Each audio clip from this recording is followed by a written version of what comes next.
Today, we're going to be talking about the 8-passenger situation once again, and there has been some updates such as the 911 call made when the child went to the neighbor's house. The neighbor made a 911 call, and that has been released, as well as Ruby Franke's cousin coming forward and talking about her experience, saying the case is bigger than people know, as well as some updates on the court case trial. Jumping right into it, now I did hear that over 1,000 something people were trying to view this court hearing, and there were a lot of trolls in it, which is really sad considering what this case is about. You think there would be more people that would have a little bit more respect for this situation and what exactly is going on. The hearing was delayed by more than half an hour, and at one point the Utah court's representative released a statement saying that Franke would not be in attendance. And this seemed to have changed because Franke did show up, and what's really interesting is jail documents showed that she had been moved from a holding cell where she would be joining the proceedings remotely and into a medical block.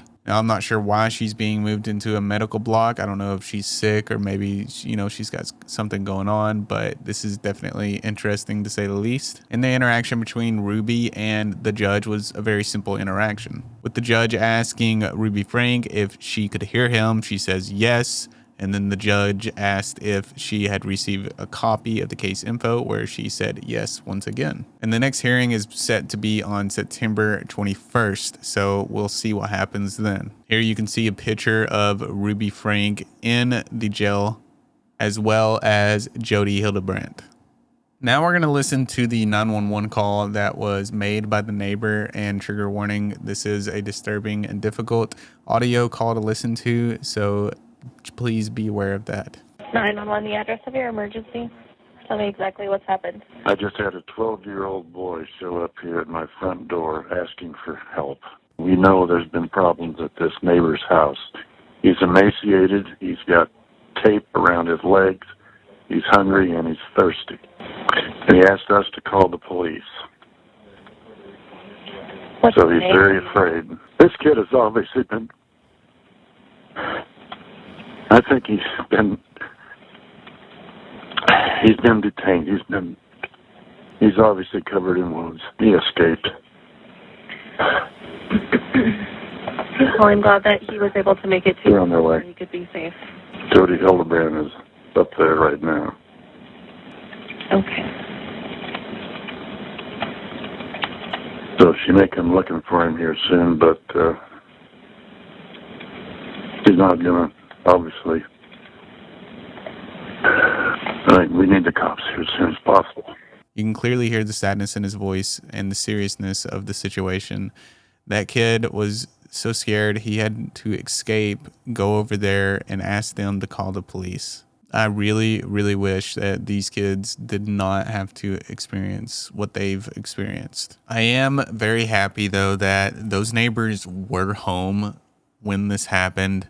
When the kid came and knocked on their door, because if they weren't, then we would have never even known about this.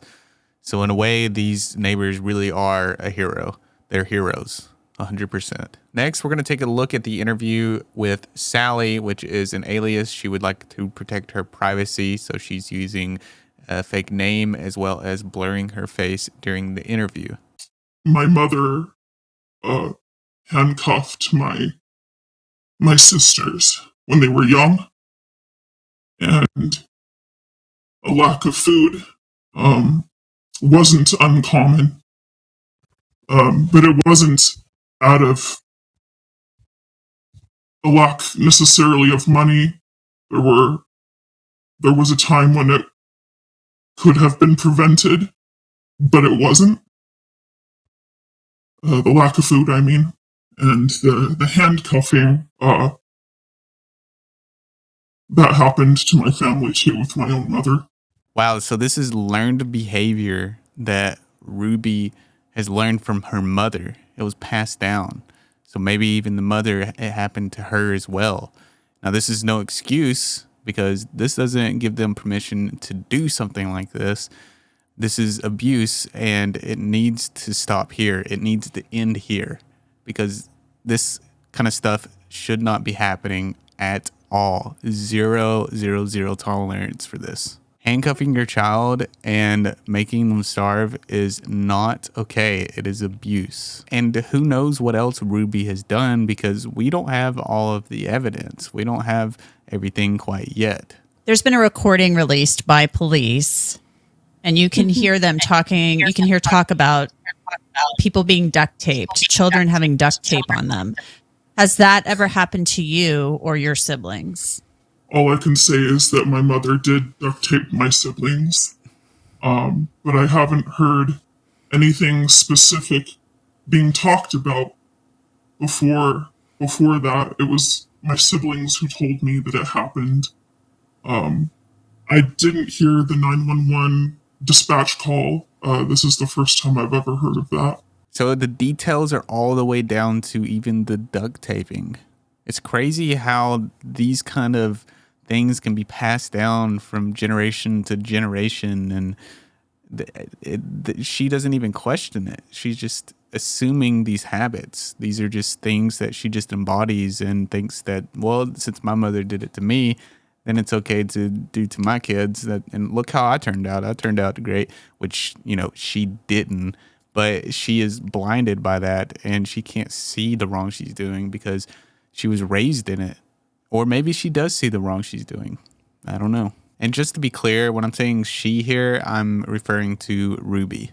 This is something that is multi-generational. So I am very privy to the way that I was treated and the way that my siblings were treated.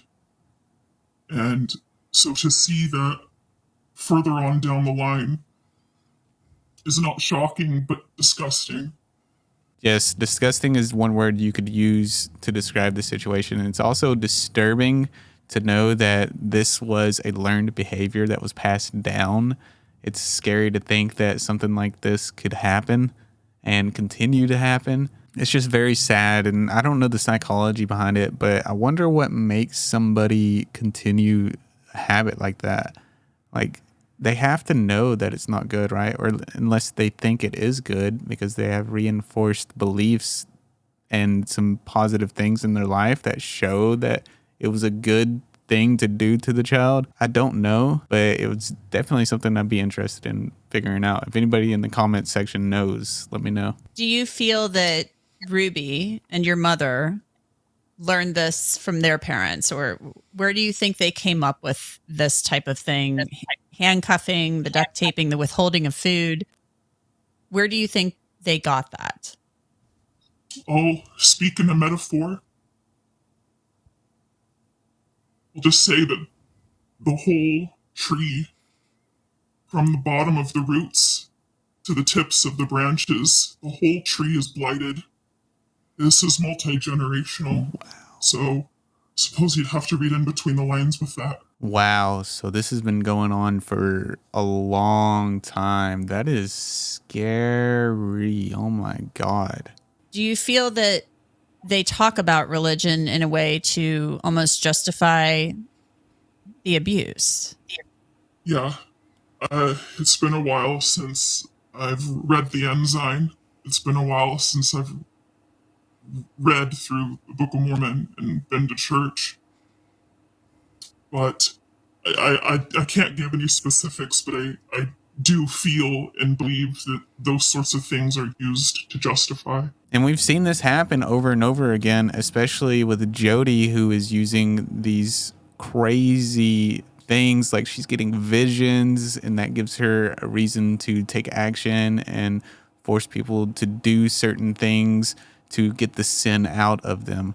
And then when Ruby came in, Jody just enhanced that, I believe, and everything just got 10 times worse because their beliefs in, cleansing the world with God working through them, they were having to do these things to the children in order to cleanse them of sin, which is insane. My siblings and I, we were slapped and hit and screamed at. There was a few times where I had been slapped so hard, and it was with an open hand, so it's not like It's not like my mother used her nails or anything or had an object in her hand, but her hand was open. And she slapped me so hard that my lip started to break open and bleed. Hearing that, you can't help but wonder if Ruby and Jody were doing that as well, because if they were doing all these other things, then who's to say that they weren't doing that too? And I would like to thank Sally for coming forward with this courage and sharing her story with everyone. Things like this are very important to share and spread awareness about. If you would like to watch that full interview, I will have the link to that video in my description down below. So make sure you go watch that full video. And that's all I have for today. Like always, please let me know what you think about this situation. Leave a comment down below. Subscribe if you haven't subscribed yet, and like the video. And I will see you in the next one.